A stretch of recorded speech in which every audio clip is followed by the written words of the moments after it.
Hi friends, எல்லாரும் எப்படி இருக்கீங்க? நம்ம ரொம்ப நாளாக குக்கிங் ரெசிபி எதுவுமே போடலை. டெய்லரிங் கிளாஸ் நல்லா போயிட்டு இருந்ததுனால அதில் கொஞ்ச நாள் கான்சென்ட்ரேட் பண்ணிட்டேன்.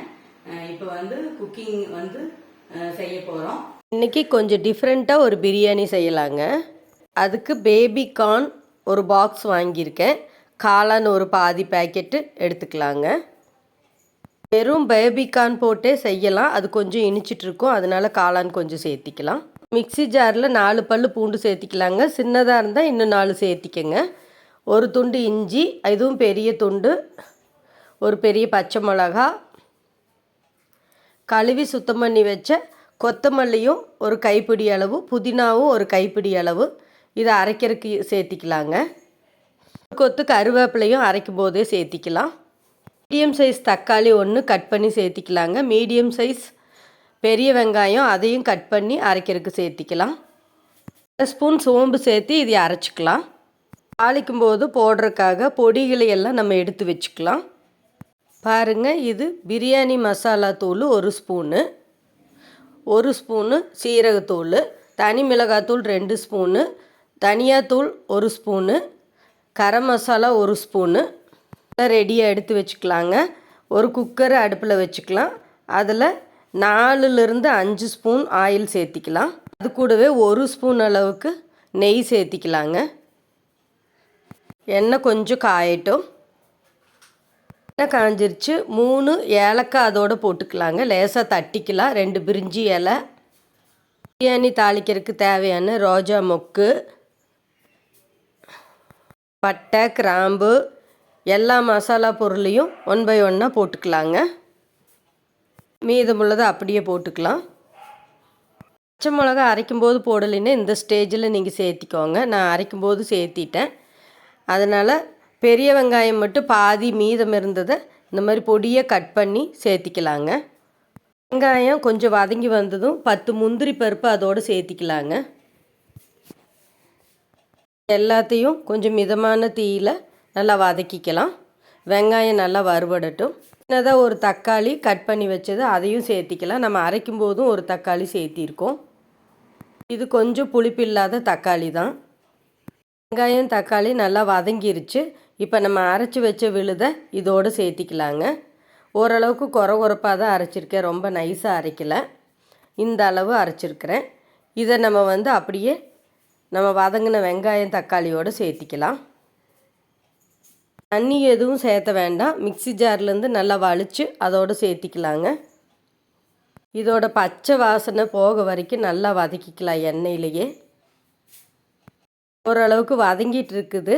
நான் கொஞ்சமாக கொத்தமல்லி இலை மட்டும் அது கூட சேர்த்திக்கிறேன். புதினா ரொம்ப போட்டால் வாசம் அடிக்கும், அப்புறம் அது புதினா சாதம் மாதிரி மாறிடும், பிரியாணி மாதிரி இருக்காது. பாருங்கள், எண்ணெய் நல்லா பிரிஞ்சு வந்துருச்சு, நல்லா வதங்கிருச்சு. இந்த ஸ்டேஜில் நம்ம எடுத்து வச்ச காளானை அதோடு சேர்த்திக்கலாம். முதல்ல நீங்கள் காளானை சேர்த்திக்கிங்க, அது கொஞ்சம் தண்ணி விட்டு வரும். அது கொஞ்சம் வதங்கின பின்னாடி நம்ம பேபிகார்ன் 2ஆக கட் பண்ணி வச்சுருக்கேன், அதையும் அதோடு சேர்த்திக்கலாம். காளான் வதங்கிருச்சு. இப்போ பேபிகார்ன் சேர்த்திக்கலாங்க. காளான் போடாமல் பேபிகார்ன் மட்டும் செய்கிற மாதிரி இருந்தால் அதையே நீங்கள் முதல்ல போட்டுக்கிடலாம். இதெல்லாம் நல்லா சேர்ந்து ஓரளவுக்கு அந்த தண்ணி விட்டு வந்து நல்லா வெந்துருச்சு. பாருங்கள், இப்போ எண்ணெயிலேயே நல்லா வெந்திருக்கு. காளானில் இருந்த தண்ணியெல்லாம் வற்றிருச்சு. நம்ம எடுத்து வச்ச மசாலா பொடியை இந்த ஸ்டேஜில் நம்ம சேர்த்திக்கலாம்.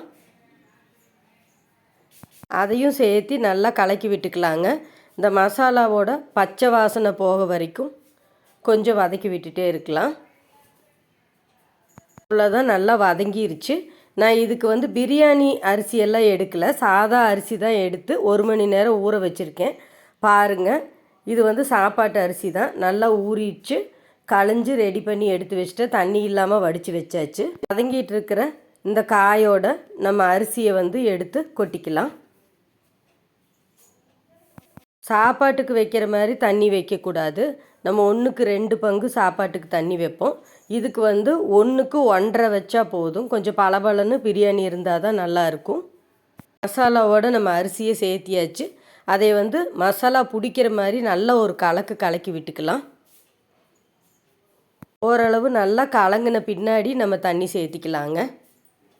அரிசி கலங்குனது இந்த பிரியாணிக்கு தேவையான அளவு கல்லுப்பு சேர்த்திக்கலாம். நீங்கள் சால்ட்டு சேர்த்திக்கிற மாதிரி இருந்தால் உங்களுக்கு தேவையான அளவு அது சேர்த்திக்கிங்க. இதையும் சேர்த்து நல்லா கலக்கி விட்டுட்டு நம்ம தண்ணி அதில் சேர்த்திக்கலாங்க. நான் 3 சுட்டி எடுத்திருக்கேன்.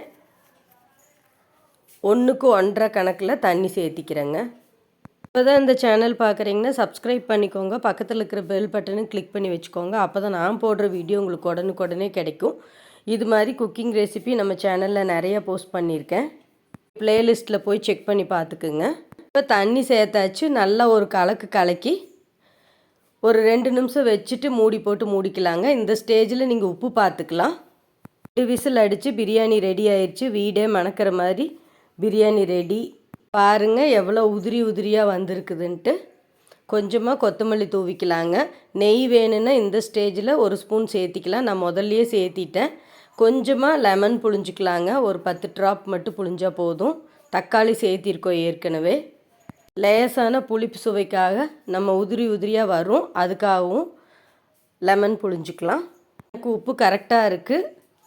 இதை அப்படியே ஒரு கலக்கு கலக்கி ஹாட் பேக்குக்கு மாற்றிக்கிட்டேன். கொஞ்சம் கூட ஒட்டாமல் வந்திருக்கு குக்கரில்.